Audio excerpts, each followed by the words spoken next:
sobre su rango. En todo caso, vamos al tema.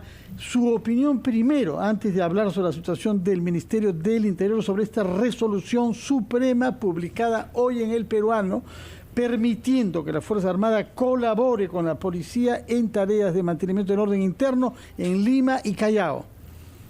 Este tipo de medidas ya se ha comprobado que no dan resultado, porque realmente las Fuerzas Armadas tienen otra misión, están preparadas para hacer frente a otro tipo de amenazas. Lo que no se dice y no se hace es la reestructuración de todo el plan operativo del uso de la Policía Nacional a lo largo del territorio nacional. La Policía Nacional hoy día cuenta con más de 140.000 efectivos, pero lamentablemente están mal distribuidos, están mal misionados, y realmente no vemos una acción de liderazgo de todos los comandos respectivos para frenar la delincuencia en su respectivo sector. Nos hemos olvidado de las tareas que tienen los comisarios, de implementarlos, de darle el personal suficiente, de eliminar tantos cargos administrativos en los cuales se emplea la policía, de eliminar elementos de seguridad a funcionarios que no pasan, no tienen ningún peligro, más bien sirven para ocultar a los funcionarios, para meterlos a las camionetas, como hemos visto el día de ayer, al elemento de seguridad tratando de camuflar al congresista Cornejo. Esa no es la tarea de los funcionarios de la policía. Ellos deben estar orientados en este momento a la inseguridad ciudadana. Y eso es lo que se tiene que hacer, y no estar buscando sacar al ejército, que de todas maneras es una medida solamente efectista, yo diría para las tribunas, pero que a las finales no contribuye, porque los soldados no están preparados para perseguir a los delincuentes. Los soldados están preparados para ir a la guerra, para combatir la subversión, para dar protección a grandes instalaciones del Estado, pero creo que en el rol se equivocan, y en el empleo de la policía hay mucho por hacer. Lamentablemente desde el Ministerio del Interior no se está haciendo este trabajo. ¿Cómo está, don Óscar Valdés? Muy buenos días. Gusto saludarla, señora Delta. Bueno, la discusión sobre la baja operatividad en el caso específico de la policía siempre trata de reemplazarse con esto que puede ser una percepción facilista de que salga la Fuerza Armada y ahí nos vamos a arreglar todos, cosa que a lo largo de las últimas décadas no ha funcionado en absoluto. Es decir, simplemente es ver un uniforme de militar en una circunstancia determinada, pero no disuade, finalmente se complica mucho más y podría generar un problema adicional. Pero en medio de esta batahola política, claro, que salga una resolución de esta naturaleza cuando la permanencia del ministro del Interior pende de un hilo, esa circunstancia también agrava la crisis política, ¿o no? Claro que sí, está clarísimo que aquí hay una manera de tratar de ocultar lo que está en el fondo. Detrás del telón vemos nosotros un gabinete muy mal conformado, gente no preparada para llevar adelante estas graves responsabilidades delante del país, y eso es lo que está sucediendo. Vemos un gabinete que hace agua por todos lados, no tiene coherencia, vemos que una falta de liderazgo de la primera ministra, porque oiga, eso, lo que ha hecho el ministro del Interior el día de ayer y lo que viene haciendo continuamente, ha merecido rápidamente que el Premier se comunique con el presidente y tomar una medida de inmediato, ¿no? Oiga, no que le mandarle cartitas, que respóndame, haga usted los reparos, para eso. Pero no estamos. La Premier per se no la puede despedir al ministro, es decir, tiene que ser el presidente de la República. Así es, pero la Premier tiene el contacto directo con el presidente nunca está fuera de contacto, está permanentemente al contacto con la Premier, tiene como una serie de medios de comunicación con los cuales se puede intercambiar opinión y tomar una decisión rápida, o salvo que para el presidente sea más importante el ministro del Interior que su Premier. Señor Valdés, buenos días. Buenos días. Justamente a eso iba mi pregunta. ¿Por qué cree usted que, es tan difícil para el presidente prescindir de los servicios del señor Barranzuela? Porque ya venía cuestionado, ¿no?, desde el mismo momento de su nombramiento por su trayectoria en la Policía Nacional, por su participación en protesta de cocaleros, en fin, y ahora esto que es, diríamos, algo bastante serio, grave. ¿Qué es lo que pasa aquí? ¿Por qué le cuesta tanto, cree usted, al presidente sacarlo del gabinete? Porque el presidente está pagando todas sus deudas que ha contraído durante la campaña electoral. Toda esa gente lo ha apoyado de una u otra manera y está de alguna manera recompensando a todos los que lo ayudaron, y no se da cuenta que él al que tiene que recompensar es a todo el pueblo peruano con decisiones justas, acertadas, y ya olvidarse de que en la campaña fulano de tal o cual lo ayudó para llegar donde está. Ya él está sentado en el sillón presidencial y él tiene que gobernar. Y para gobernar, él tiene que asesorarse de los mejores peruanos, como lo dijo en una reunión antes de asumir. Dijo, voy a convocar a los mejores peruanos. Pero vemos que no está convocando a los mejores peruanos, que existen muchísimos acá en el país, con capacidad, con honestidad, con habilidades blandas, y gente que conoce los puestos. Yo creo que eso es lo que el presidente tiene que retomar y no seguir pagando favores. ¿Cómo calificaría la excusa o el argumento que dio ayer el señor Barranzuela a su salida para justificar esta reunión, señor Valdés? Bueno, es infantil, es como querer tapar el sol con un dedo, ¿no? El señor lo que ha debido salir es con cara de vergüenza y decir, señores, de frente, ir a la Premier y presentarle su carta de renuncia para no entorpecer la labor de la Premier ni la del presidente, ¿no? Señor Valdés, yo le ruego que nos espere un instante, vamos a oír a los anunciantes de RPP y queremos retomar nuestra conversación con usted en lo que a mí concierne comprender por qué es tan difícil reformar a la policía para que no hayan tantos agentes dedicados a tareas administrativas y otras, que es la justificación que se ha dado para recurrir a la Fuerza Armada. No dirá lo que pudo hacer cuando usted fue ministro y lo que se ha hecho después. Pero entre tanto, vamos por favor con los anunciantes de RPP.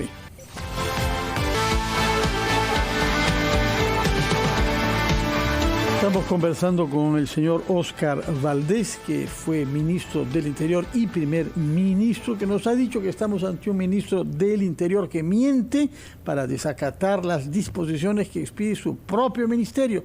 Lo que no nos sorprende porque conocemos su hoja de vida y sabemos que desde el principio entró con un conflicto de interés grave. Pero más allá de su caso personal, usted dijo cosas importantes sobre la policía y yo quería saber su opinión basada en su experiencia directa. ¿Por qué es difícil reformar a la policía tal como se nos ha prometido sucesivas veces para que por lo menos sus efectivos no se ocupen de temas administrativos, sino estén en la primera línea directa de la lucha contra la inseguridad?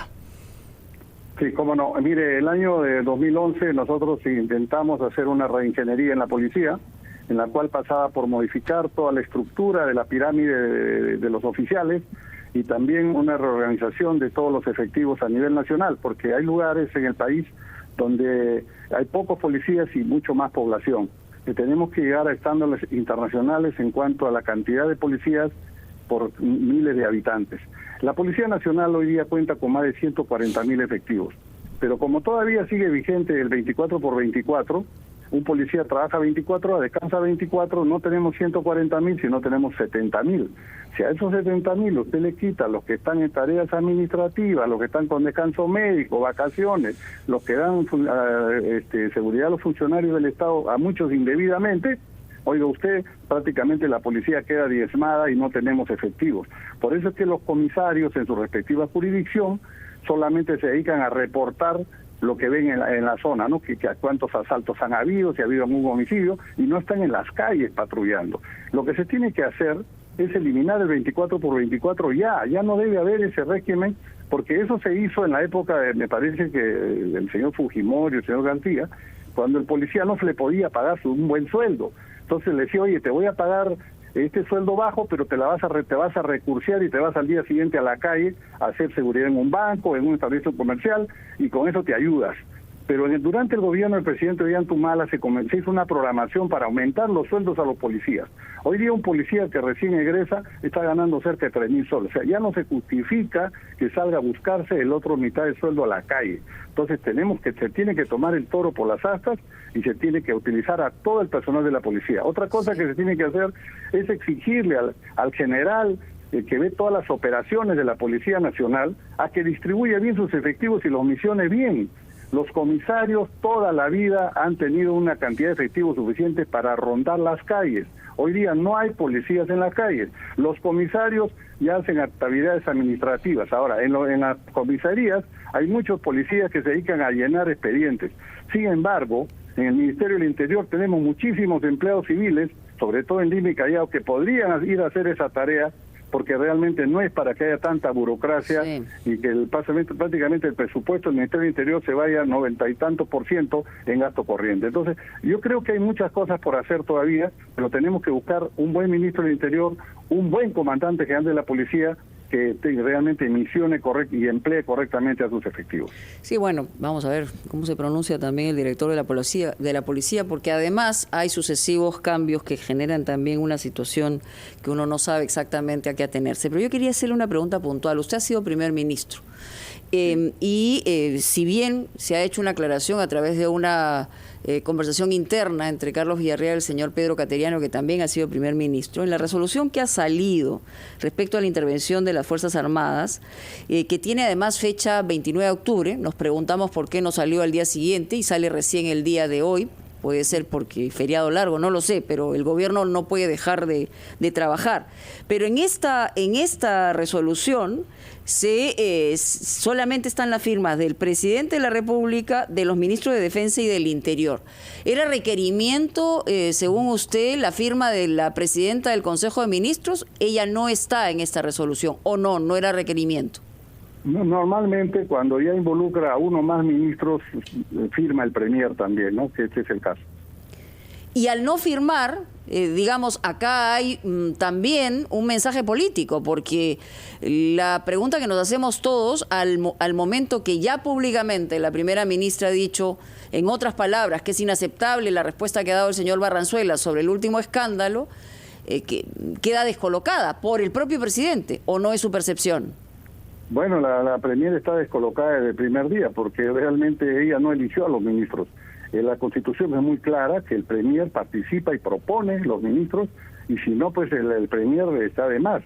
Normalmente el premier, cuando es convocado para este puesto por el presidente de la República, el premier asiste y propone sus condiciones, cuáles son las condiciones en las cuales él asume, cuáles son sus responsabilidades y hasta dónde llega. Y ese es el momento donde la premier decide, yo no estoy de acuerdo con tal o cual ministro, porque ella va a cargar con toda esa responsabilidad durante toda la vigencia de su gabinete. Yo creo que está descolocada al principio y no se logra colocar, y esto es porque de alguna manera, como dije, hay una inexperiencia de parte del presidente, una inexperiencia de parte de sus asesores, que no les dicen cómo hacer las cosas debidamente, y todo lo están haciendo pues de manera inconsulta y de manera muy improvisada.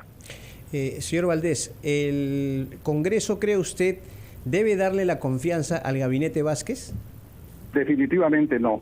Yo creo que el gabinete debe curarse en salud, y hemos visto una ministra de Cultura que realmente tiene una serie de cuestionamientos, un ministro de Educación tan vital para un país que tenga estas características de solamente ser un sindicalista, un ministro del Interior con todos los problemas que estamos viendo.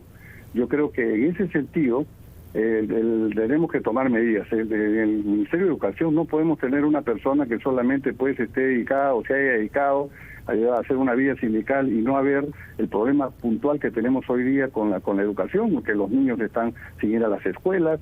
Entonces hay cosas que no esperan. Yo creo que el Congreso, en virtud de lo que se está viendo del país y lo que estamos asistiendo al tema de la violencia en las compañías mineras, este incendio en Coracora, el tema de que la minera también ha parado sus operaciones, esas son cosas que el Congreso tiene que sopesarlas y tiene que tomar una decisión, así gaste su bala de plata, como ellos le llamen.